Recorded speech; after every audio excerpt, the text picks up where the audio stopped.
I'm now joined by Sugar Sean O'Malley. He's in a warehouse in Phoenix, Arizona. So you've got an interesting setup there. Yeah, I got I think I'll show you right here. Went bought a cage for COVID training, and I've been quarantined. Got my results back. UFC had us take in-home tests, and I just got mine back. I was negative, so that's exciting. Yeah, we've just been training in the warehouse. Yeah, so you've set that up so that you have minimal contact with other people. Who's your main training partner? Is it Tim? Tim's my head coach, and then Augusto Mendez. Tanquino is one of my main training partners. I've been training with a kid named Ivan and Tommy. They've been a huge help, and they've been kind of COVID training with us too, not really going to other gyms. And just it's been a really, really good camp. We've been training in this cage. I got a cage that's the same size, the Apex cage. Just become really familiar with the size because it is smaller. And it's been a really, really good camp. So the cage you're using, I guess, for training is a similar size to the one at the Apex? Yep, exactly. Cool. Well, I was just on eBay and I was looking at sold auctions of your clothing line. So you've basically adapted the Supreme model, limited edition clothes, and they're flying off. I mean, 39 seconds for the first batch.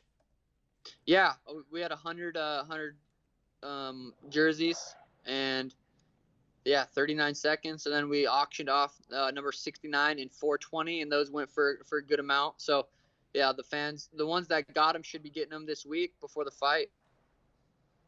So was you looking to do a little bit more of, I guess, the limited edition model? That was just for the jerseys. We got the sugar merch coming out, the stuff that's not limited, hats, hoodies, shirts, coming out this week or next week. See, the long-term goal should have be like a secondary market for just Sugar Sean O'Malley clothes, like Supreme has, where you can go on and people can get all the limited edition swag. Yep, exactly. We're building it up slowly but surely. So this is an interesting thing because the Reebok deal, a lot of people thought hindered the ability for athletes to make some money on apparel. But if you're able to utilize that model outside of, I guess, fight week and when you're required to wear Reebok, it can still be a successful model if done properly, correct?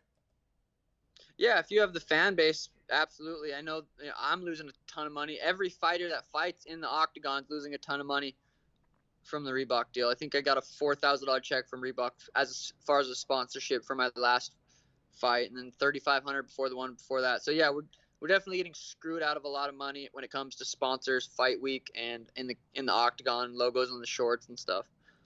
Reebok made a pretty wildly successful Sugar Sean O'Malley shirt. I was in Vegas and saw it in the window back when it launched, and those were flying off the shelves too. Did you see any money from that? Not a lot. Not like a royalty check. A very pathetic royalty check. We'll just call it that. And now the UFC has a new apparel deal with Venom. Have you heard anything about that deal and whether there's going to be any sort of customization, whether the athlete's going to be involved, anything along those lines? Yeah, I haven't heard anything. It can't be worse than the Reebok deal, I feel like. So, I mean, there's a step forward on switching deals. I can't imagine it being worse than Reebok deal, but we'll see. Now, a lot of people compare your ascension to Conor McGregor. I mean, you started off with a ton of views when you were on Contender Series, and that momentum is carried. Now you're in the main event of a pay-per-view, but it seems like you know the main ingredient, which is winning. And it seems like everything that you've done has been to polish your game, made it better. I mean, you said you're grappling with Augusto Mendez. That certainly doesn't hurt in terms of that facet of your game. Is that what you think is the main ingredient for success for any fighter? Is if you don't win, people are going to jump off the bandwagon? 100%. I mean, winning's the winning. If I go out there and lose my next couple fights, no one's gonna be buying my stuff. I mean, I have a pretty loyal fan base, and I feel like I truly have some amazing fans that are going to stick with me, win or lose. But for the most part, you gotta win fights. That's especially it's not like the NFL where you lose this week, you win next week, you win, you lose, and you fight every week. This is you lose, you're a loser. It depends whose eyes, but I mean, you're a loser until you win. You're as good as your last fight. So, for me to go out there and keep winning is definitely the ingredient to being able to, sell certain merchandise and, get sponsors and be in the public eye, doing interviews, getting this co-main event spot. I don't get this co-main event spot unless I win. So, for sure, winning. I need to keep winning for everything to keep getting better. You're still incredibly young in this game, and everybody always talks about pumping the brakes when it comes to prospects. If you keep winning, how long do you think it will be before you're in the top 5 of the division? Not long at all. I mean, I'm when I for me, I look at myself as a top 5 fighter. I could be, I could feel like in my eyes, in my heart, I could beat Peter today. So it's just a matter of getting there and winning. I can't lose to Cheeto and then expect to fight someone in the top 10. So I just got to keep going out there winning, and then outside of those fights, get better. And that's what I do consistently, is get better. Do you feel like you're being pushed too slowly? Like if you were facing a top 7 guy, for example, that you would fare well against them and potentially get yourself right into that title mix? No, I mean, I don't like the ranking system. The rankings are ridiculous. If Cheeto would have won on the judges' cards, he would be ranked probably top 15 and maybe even top 10 right now. So I feel like Cheeto is that next step up, that next good guy. That's perfect spot for me in my career, and it's going to be a good test for me to go out there and prove to the media outlets, the casual fans, even the hardcore fans, that I'm legit and I'm as good as I say I am. He's a black belt in jiu-jitsu and he's never been finished. He's got a bunch of finishes in the UFC, so he's definitely a top 10 fighter in my eyes. And with Cheeto, I mean, he's a very difficult guy to put away. How imperative is it for you in your mind to get a finish? Yeah, I mean, just the way I see the fight playing out with my pace and my skill set, I feel like I do get the finish. I've trained for 15 minutes. I'm ready to go to war for 15 minutes. And if it's a decision, at the end of the day, I probably won't. If I do win a decision, I can't see. I'll be happy I got the extra check. I won, but I want that finish. I crave that finish. That to me, that's just solidifying who's better. A decision, yeah, putting someone's lights out. That's how I like to win. And that's what you did in your last fight. It was potentially the knockout of the year. How much of it was by design with that feint? Is that something you've practiced time and time again that you know works? Or is it something that, the bright lights are on, you're just in a flow state, as a lot of fighters call it, and that's just what happens? Definitely in a flow state, and definitely just part of my skill set. I have so many tools that wasn't just random. I threw it about 30 seconds before that, too. Landed it not as clean.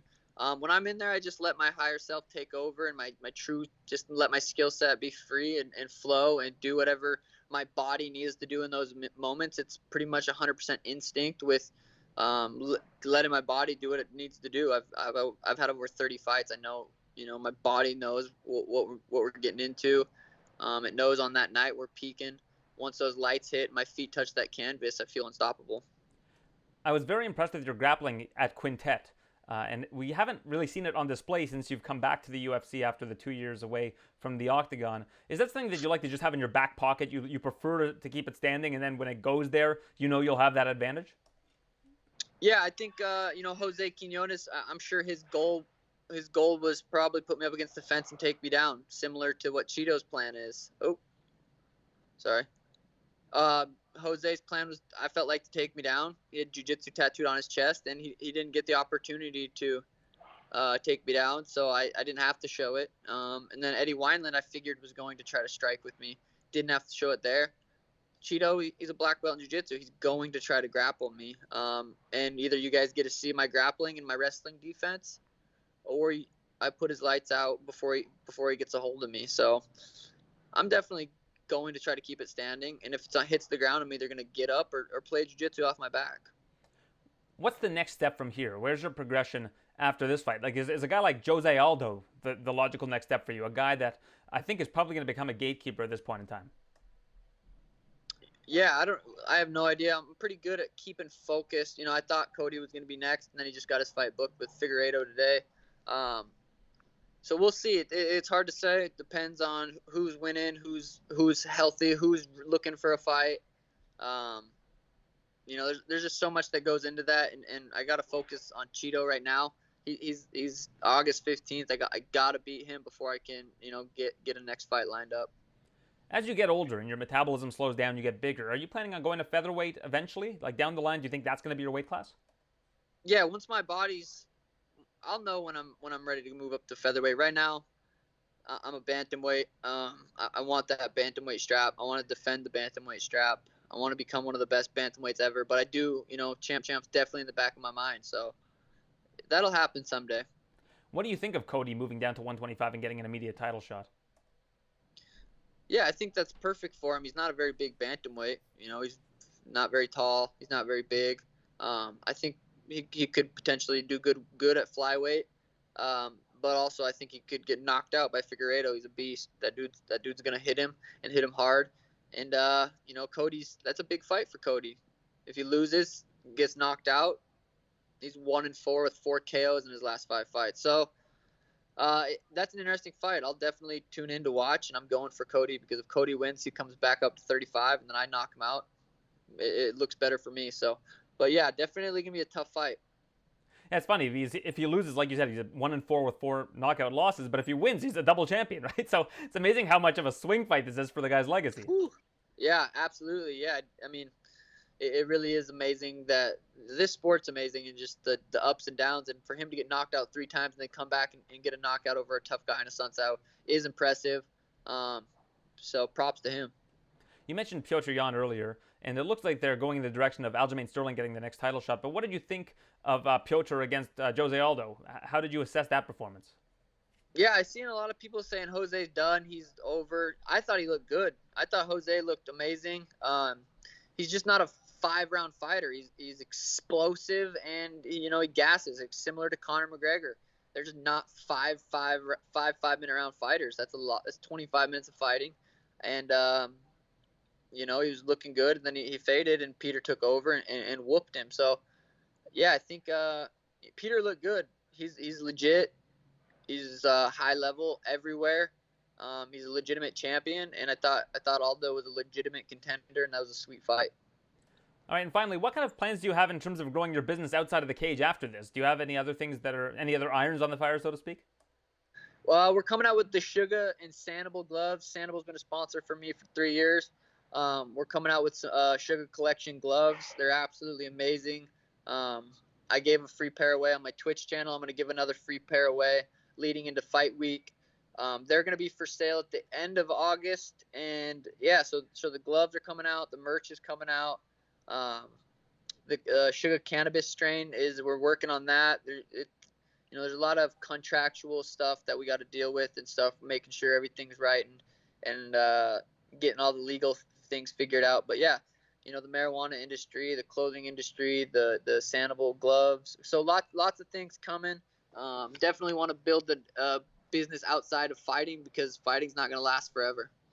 Yeah, and after your career, do you see yourself as continuing, because you've built up such a fan base, that you'll be able to run a viable business and that your job will basically be being Sean O'Malley in the future? Yeah, absolutely. I'm an entertainer. I love entertaining and communicating with fans. I stream on Twitch every single day, at least an hour and a half. So I'm constantly doing that. Tim and I have a podcast, the Timbo Sugar Show. 1 episode a week. We're doing that. That can always grow and become more outside of fighting, and that's a lot of just running my YouTube channel. There's so many different business opportunities I can get into, and as long as, like I said, keep winning, everything keeps getting bigger, and my fan base keeps growing, and I enjoy the whole process of building all of these businesses. All right, Sean. Well, it's been a pleasure watching your evolution, and it's great to see that you're in the co-main event. It's a big night for you, big spot for you, and we wish you all the best on Saturday. Thank you very much. Appreciate it.